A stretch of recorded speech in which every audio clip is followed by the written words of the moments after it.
1963 பிரிட்டனில் நடந்த தி great train robbery. இது நிஜ வாழ்க்கையில் நடந்த ஓஷன்ஸ் 11 போல துல்லியமான திட்டம்.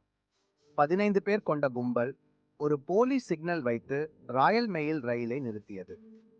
திருடப்பட்டது 2.6 மில்லியன், இன்றைய மதிப்பில் சுமார் 74 மில்லியன் பவுண்டுகள். ஆனால் வினோதமே இதுதான். அந்த இரவில் பலமான 3 பணப்பெட்டிகள் பழுதுபார்ப்பில் இருந்தன.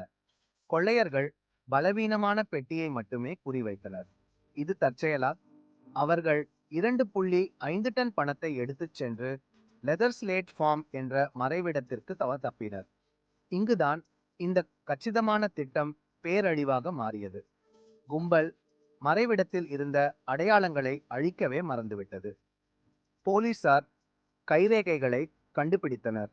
எதிலென்று தெரியுமா? ஒரு தக்காளி சாஸ் பாட்டிலிலும் மற்றும் ஒரு மோனோபோலி போர்டிலும். அந்த கைரேகைகள் மொத்த நடவடிக்கையையும் நொறுக்கின. சில வாரங்களுக்குள்ளேயே கிட்டத்தட்ட மொத்த கும்பலும் கைது செய்யப்பட்டது. மேலும் இதில் ஒரு இருண்ட உண்மை: ரயில் ஓட்டுநர் ஜாக் மில்ஸ் கொடூரமாக தாக்கப்பட்டார். ஆம், பிரிட்டிஷ் வரலாற்றின் மிகப்பெரிய கொள்ளை உயர் தொழில்நுட்பத்தால் கைகூடவில்லை, அது கைகூடாமல் போனது. மோனோபோலி மற்றும் கெட்சப் காரணமாக